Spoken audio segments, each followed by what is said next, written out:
He watched me from the edge of the balcony, the sunset painting gold across his sharp, unreadable face. Everyone said marrying him was luck, a ticket out of the debt my family drowned in. My mother whispered that love could come later, but I saw the truth trembling behind her eyes. This was a deal, not a dream. They said he was fragile, still recovering from some mysterious illness that kept him in that chair. But when he spoke, his voice was steady and cold, the kind that didn't need volume to demand obedience. Every smile I gave was rehearsed, every word measured. Our wedding night wasn't soft or romantic. It was a study in silence, in the weight of unspoken rules. The city lights flickered through the windows like distant fires when I saw him rise from that chair, slow and deliberate. "Don't believe what people tell you," he said, like a secret only he found amusing. That was the night I understood. His sickness was a story, and I was just another chapter he'd written to prove he could. What he wanted wasn't a wife. It was a witness he could control. I learned to live carefully after that. Smiles became armor, politeness my disguise.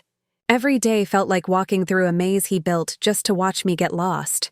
Then one morning, his phone lit up with a message that changed everything. "Had fun last night." That's all it said. Simple. Damning. My hands shook, but I didn't confront him. I couldn't, not yet. I started keeping my own secrets. I memorized passwords, noted who called, when he left, what he hid. The name that kept surfacing was Harper, his personal assistant, beautiful in the loud, effortless way I no longer was allowed to be. He thought he could control both of us. He thought I'd stay quiet. But quiet doesn't mean blind. I started to move differently, to act like I was adapting. When he offered me a position at his foundation, his latest act of charity, I smiled like it was grace. What he didn't see was the reflection of his empire cracking in my calm. I had access now to his files, his investors, the skeletons he hid beneath luxury. I collected his lies the way some people collect art. Every recording, every cruel whisper, every manipulation, proof he wasn't the perfect man everyone admired. Then I gave Harper a reason to doubt him. A single note, unsigned but heavy with suggestion. He's not who you think he is.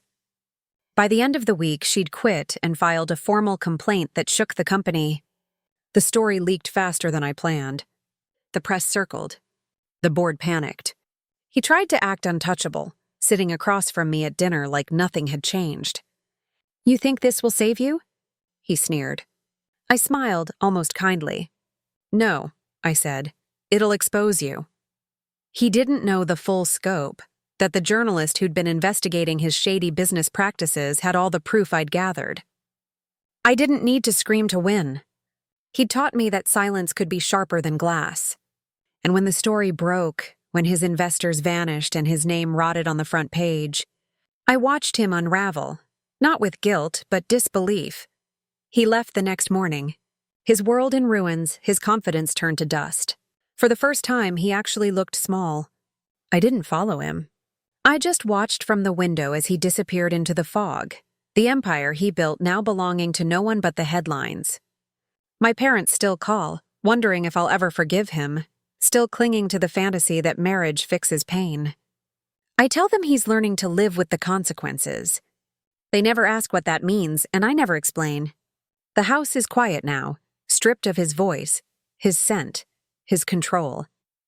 Sometimes at night, I walk through the rooms he once ruled like a king and feel something strange. Peace. Not the fragile kind that trembles, but the steady kind that grows in the ashes.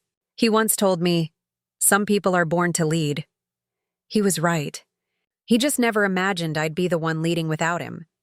And when the world finally realized who had taken his place in the company, in the spotlight, in the story, it was already too late. Because that person was me.